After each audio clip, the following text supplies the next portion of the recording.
2025 OW എന്ന് പേരിട്ടിരിക്കുന്ന ഈ ചിഹ്നഗ്രഹം നമ്മുടെ ഭൂമിക്ക് അടുത്തുകൂടി കടന്നു പോകുന്ന ഒരു ചെറിയ ബഹിരാകാശ പാറ കഷ്ണമാണ്.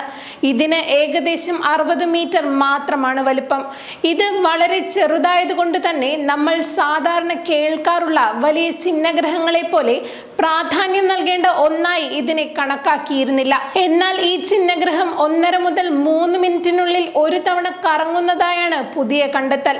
നാസയുടെ ഗോൾഡ് സ്റ്റോൺ റഡാർ നടത്തിയ നിരീക്ഷണത്തിലാണ് ഇതിന്റെ അത്ഭുതകരമായ മാറ്റം കണ്ടെത്തിയത്. ഇത് ഭൂമിക്കടുത്തുള്ള വസ്തുക്കളിൽ ഇതുവരെ രേഖപ്പെടുത്തിയിട്ടുള്ളതിൽ വെച്ച് ഏറ്റവും വേഗമേറിയ ഭ്രമണങ്ങളിൽ ഒന്നാണ്. ഇത്രയും വേഗത്തിൽ കറങ്ങുമ്പോൾ ഉണ്ടാകുന്ന ശക്തമായ അപകേന്ദ്ര ബലം കാരണം ഈ പാറക്കഷ്ണം ചിതറിപ്പോകേണ്ടതാണ്. എന്നാൽ ഇത് തകരാതെ നിലനിൽക്കുന്നതിന് കാരണം ഈ വസ്തുവിന് നമ്മൾ കരുതിയതിലും കൂടുതൽ ആന്തരിക ശക്തി ഉള്ളതിനാലാണ്. അതുകൊണ്ട് ഇത് അയഞ്ഞ കല്ലുകളും മണ്ണും ചേർന്ന ഒരു ചരൽ കൂമ്പാരമായിരിക്കില്ല, മറിച്ച് കട്ടിയുള്ള പാറയായിരിക്കുമെന്നും ശാസ്ത്രജ്ഞർ കരുതുന്നു. ഈ കണ്ടെത്തൽ ഭൂമിയെ സംരക്ഷിക്കുന്നതിനുള്ള പ്രതിരോധ പദ്ധതികളെ സാരമായി ബാധിക്കും.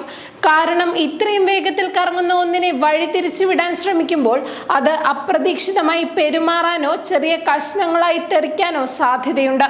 കൂടാതെ ഭാവിയിൽ ചിഹ്നഗ്രഹങ്ങളിൽ നിന്ന് ലോഹങ്ങൾ പോലുള്ള വിഭവങ്ങൾ ഖനനം ചെയ്യാനുള്ള ദൗത്യങ്ങൾക്കും ഈ അതിവേഗ കറക്കം ഒരു വെല്ലുവിളിയാണ്. 2025 OWനെ കുറിച്ചുള്ള തുടർ പഠനങ്ങളിലൂടെ അതിന്റെ ആകൃതി, ഘടന, കറക്കത്തിന്റെ അച്ചുതണ്ട് എന്നിവയെക്കുറിച്ച് നാസ 3D മോഡലുകൾ നിർമ്മിക്കാനും ഇത്തരം അസാധാരണമായ ചെറുഗോളങ്ങൾ എങ്ങനെ രൂപപ്പെടുന്നുവെന്നും നിലനിൽക്കുന്നുവെന്നും മനസ്സിലാക്കാനും ശ്രമിക്കും. ചുരുക്കത്തിൽ ഈ റെക്കോർഡ് വേഗതയുള്ള ചിഹ്നഗ്രഹം നമ്മുടെ സൗരയൂഥത്തിലെ വസ്തുക്കൾ എത്രത്തോളം സങ്കീർണവും ചലനാത്മകവുമാണെന്ന് വെളിപ്പെടുത്തുന്നു. ഇത് ഭാവി വെല്ലുവിളികൾക്കായി തയ്യാറെടുക്കാൻ നമ്മെ സഹായിക്കും. ഐഫോൺ നിർമ്മാതാവ് ആപ്പിൾ പുതിയ മേധാവിയെ കണ്ടുപിടിക്കാനുള്ള തിരക്കിട്ട ശ്രമങ്ങൾ ആരംഭിച്ചിരിക്കുകയാണെന്ന് റിപ്പോർട്ടുകൾ. കഴിഞ്ഞ 14 വർഷത്തോളം ആപ്പിളിന്റെ മേധാവി സ്ഥാനം അലങ്കരിച്ച ടിം കുക്കിന് പകരക്കാരൻ ഉടനെ ഉണ്ടായേക്കുമെന്ന് മാസങ്ങളായി പറഞ്ഞു കേട്ട് വരികയായിരുന്നല്ലോ. പോരാത്തതിന് അദ്ദേഹം 65-ാം വയസ്സിലേക്ക് കടക്കുകയുമാണ്.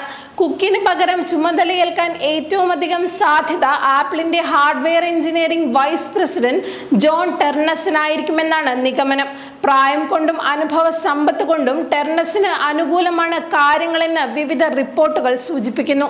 ടെർനസ് ആപ്പിളിൽ ചേർന്നത് 2001-ലാണ്. അതിനുശേഷം കമ്പനി പുറത്തിറക്കിയ ഐഫോണുകൾ മുതൽ എയർപോർട്ട് വരെ എല്ലാ പ്രധാന ഉപകരണങ്ങളുടെയും നിർമ്മാണത്തിൽ തന്റെ സംഭാവന നൽകിയിട്ടുമുണ്ട് ടെർനസ്. ജോബ്സിന്റെയും കുക്കിന്റെയും നേതൃത്വ രീതികൾ കണ്ട് പരിചയിച്ചിട്ടുമുണ്ട് അദ്ദേഹം. വൈസ് പ്രസിഡന്റ് സ്ഥാനത്തേക്ക് അദ്ദേഹത്തെ ഉയർത്തിയത് 2013-ലാണ്.